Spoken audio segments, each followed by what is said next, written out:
Module 2, Income Tax Law and Tax Planning. In this module, we'll look into income tax filing, IRS audits, tax law sources, professional responsibilities in tax advisory, and the spectrum of penalties for taxpayers and tax professionals. By the end of this module, students will be equipped with the knowledge to confidently answer questions related to these areas. Objectives of federal income tax law. Understanding the objectives of federal income tax law is crucial. These objectives include stimulating private investment and encouraging research and development activities. It's also important to recognize what is not an objective. Contrary to common belief, the redistribution of wealth is not a stated goal of federal income tax law. Another key objective is to prevent taxpayers from paying a higher percentage of their income in personal income taxes due to inflation, ensuring a fair and equitable tax system. Composition of tax law. When we talk about tax law, we're referring to a comprehensive body that includes various elements. The Internal Revenue Code, IRC, forms the core of tax law, providing the statutory framework. Additionally, Treasury regulations issued by the Department of Treasury interpret and provide detailed guidance on the IRC. Judicial decisions also form a critical part of tax law as they establish precedents and interpret various aspects of the IRC.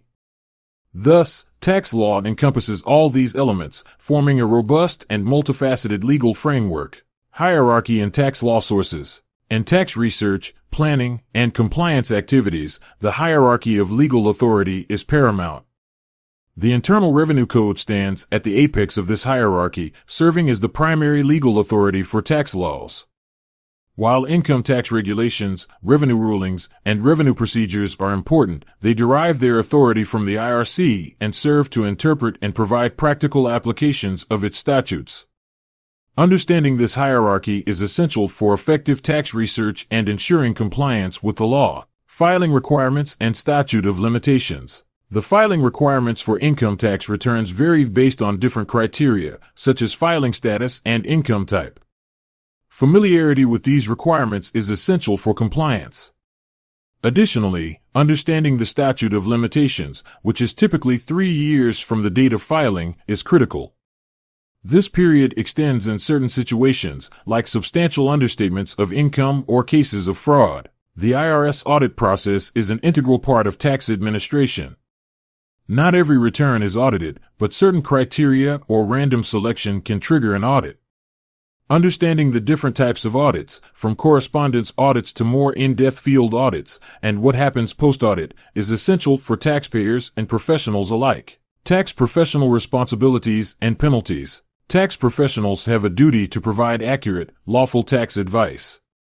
This responsibility comes with an understanding of the potential penalties for inaccuracies, late filings, or intentional evasion, both for themselves and their clients. Familiarity with these penalties and the ethical standards governing tax advice is crucial for professionals in the field. Tax planning. Tax planning is an art and a science, involving strategies to minimize tax liabilities within the bounds of the law. It's a proactive approach, where understanding the objectives of various strategies is key to maximizing financial efficiency. The timing strategy. Imagine the timing strategy as a game of chess. Here, the goal is to defer tax liabilities to a future period or accelerate deductions into the current period. It's about making smart moves at the right time. For instance, deferring income to the next year when expecting to be in a lower tax bracket, or accelerating expenses into the current year to avail deductions sooner. This strategy is underpinned by the understanding that $1 of tax saved today is more valuable than $1 saved tomorrow. The power of present value in tax planning. The concept of present value is a cornerstone in tax planning. It's based on the principle that $1 in hand today is worth more than $1 promised in the future, due to its potential earning capacity. This principle guides decisions on whether to accept a tax break today or in the future. Applying this concept helps in evaluating different tax planning strategies, particularly in timing decisions. The Individual Retirement Account, or IRA, is a classic example of deferring taxes to a future date. Here's how it works. When you contribute to a traditional IRA, you often get a tax deduction in the year of the contribution. This means you're not paying taxes on the income you set aside in the IRA this year. Instead, you'll pay taxes when you withdraw the money in retirement. From a present value perspective, deferring tax can be advantageous. Money that would have gone to taxes remains invested, potentially growing over time. The belief here is that the value of the tax saved now and invested could be more than the tax paid in the future, especially if you fall into a lower tax bracket in retirement. Income shifting, a balancing act. Income shifting is akin to balancing weights on a scale. It involves transferring income from a high tax rate taxpayer to one with a lower rate. This can be done within family members or through entities like trusts. For example, a business owner might shift income to a child in a lower tax bracket by employing them in the business. However, it's essential to be aware of the rules and regulations that govern such transfers to avoid crossing into tax evasion territory. The conversion strategy, changing forms. Think of the conversion strategy as an alchemist turning lead into gold. It involves converting income from one type, taxed at a higher rate, to another type taxed at a lower rate.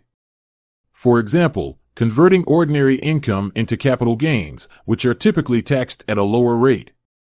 This strategy requires a deep understanding of different income categories and their respective tax treatments. While tax planning offers various strategies, it's crucial to navigate within the legal boundaries. Basic judicial doctrines play a role in limiting tax planning strategies. These doctrines prevent taxpayers from using transactions that lack economic substance or are primarily intended to evade taxes.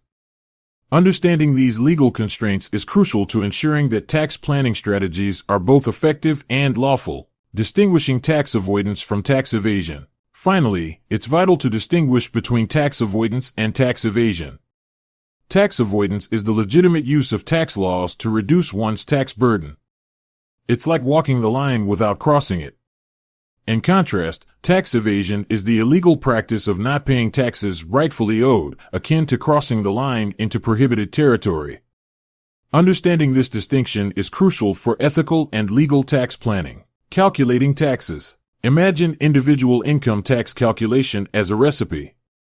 Just as a recipe guides you through the process of making a dish, the tax formula guides you in calculating your taxes.